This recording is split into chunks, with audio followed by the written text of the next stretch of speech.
Hey guys, how's it going? Welcome back. So today's video I'm going to show you guys how to install a Picatinny rail and bipod to a Qb78 air rifle. This is my 177 cal. You have seen this with a bipod, yes. However, it's a new one. I had to actually return the original one that I bought last year to Canadian Tire. Good thing I got it in July because it's not anywhere near that. What happened to that gun was I was out shooting it the other day and all of a sudden I had like no power. It could barely push a pellet out the barrel and I thought I was getting jams, right? It's like, no, it's actually pushing the pellet out. So, but it took, oh jeepers, maybe 600 or 700, you know, cock it, fire it, cock it, fire it, cock it, fire it to finally empty the bottles enough that I could actually unscrew the cap.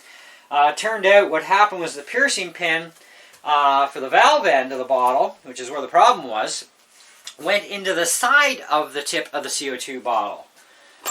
So normally it would go to the center, right? Well, it caught it on the side, and I guess the pin must have stuck in there, because yeah, it didn't really want to do much. It was letting a little bit of gas piss in, but you know, you try emptying out two pretty well full bottles, doing it that way, and it's like, this is not going well.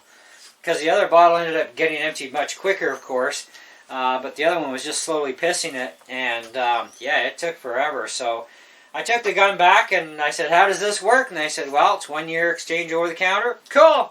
So they had 2 more in stock and I got one of them. So I've tested this gun thoroughly, and I'm going to mount the bipod on. So what you want to do with this is you got to basically try and eyeball it as best as you can, if that's the route you're going to go. And that looks pretty close there. I think if anything we'll shift it just a smidge this way.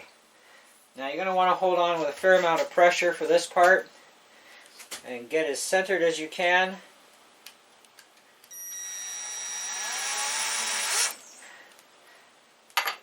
Do your first hole. Try not to go down too deep because otherwise you're going to run into the bottle. These screws here are 3/4 of an inch, which is more than adequate for the job. And you want at least 3/4 of an inch. Too much more than that, you would probably end up getting into some issues. But there is plenty of meat there, and these are a coarse thread screw. You want to make sure you have a absolutely perfect fitting screwdriver to the screw head of the screw. Now these were originally chrome screws. I spray painted them black so that everything would match nice.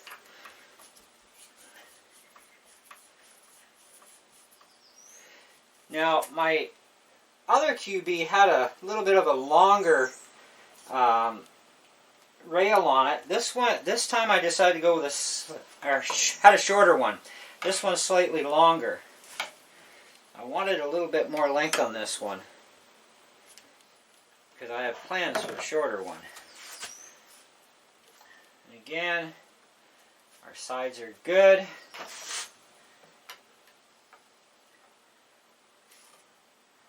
That actually looks really good there.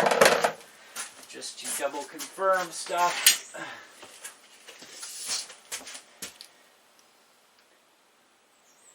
Oh yeah, we're really good there. So right about there, and we'll just push down a little bit.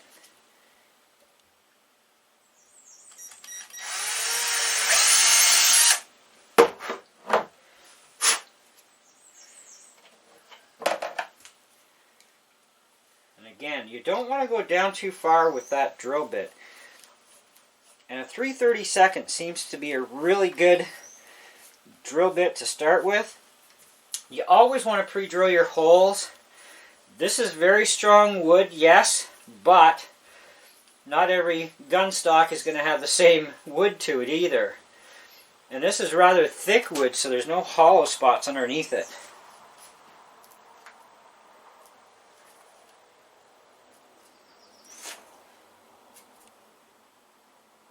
That's nice nice and tight. That's nice and tight. We're good to go there. So we now need our bipod. And we need our trusty wrench for the bipod.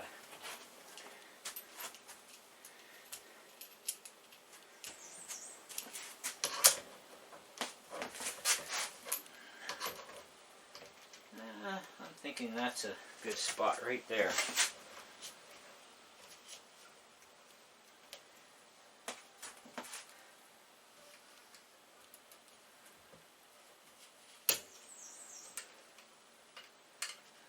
Alright, we'll do the final snugness. Let's get the gun out.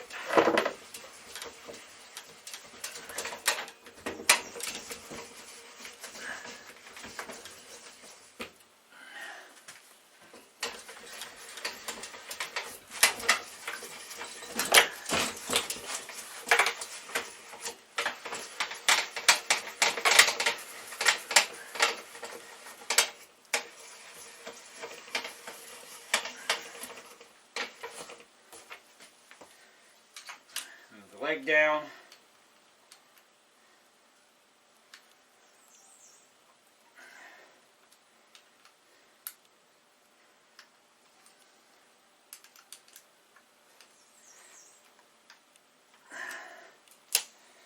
And voila! We have our bipod fully installed. That rocks.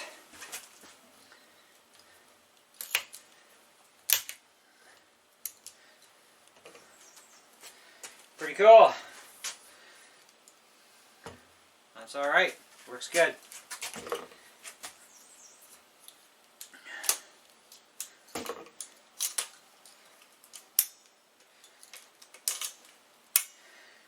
And that, guys, is how you do it. Pretty simple. I'm looking at putting a bipod also on my Benjamin Classic Springer gun. That's going to be, I'm going to have to take the stock off in order to get that one mounted, because I got to figure out where my play spaces are and are not.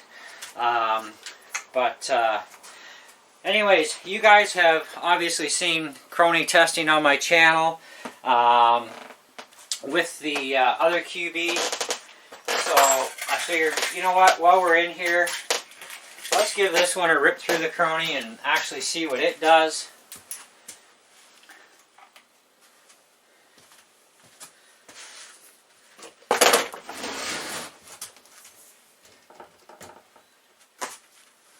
I will redirect the camera for you guys.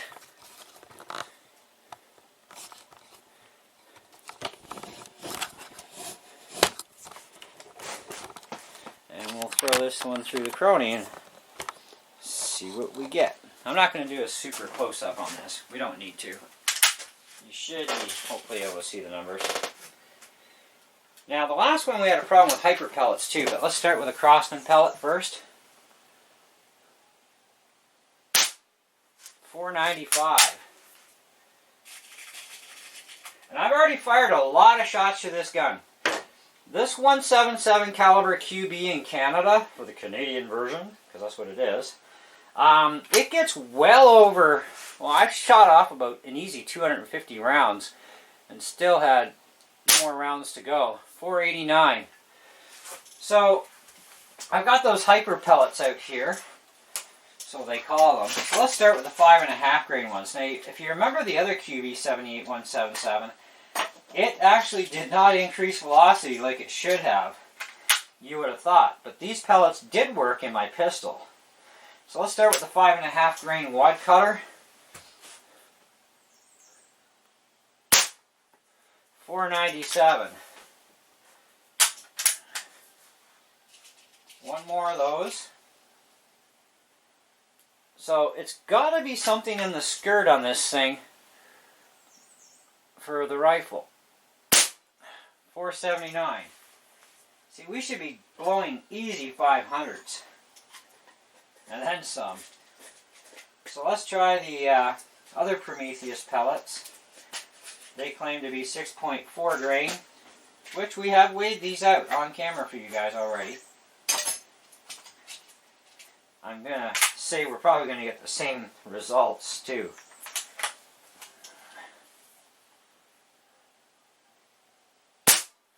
.458. You know what? Forget shooting a second one. Let's go back to a Crossman pellet again. Lead pellets. 484. So I would say with your QBs, it would seem they don't like plastic jacketed hyper pellets. So maybe an alloy type hyper pellet would work better. I'm going to have to look for some. I did find some Crossman pellets online that are hyper pellet 177s. Just got to wait till they come back in stock at Amazon. And I'll try those out and see how far we get with those, if anywhere. But otherwise, guys, we now have a bipod mounted on our baby, and it looks really good. This is one of the new bipods we did a unboxing of today. So be sure to check out that video, because we also talked about the other original first bipod I had ordered. And these are actually slightly taller, so that's really cool. So, as far as everything else goes, this one seems to run about the same speeds as the last one, so that's fine.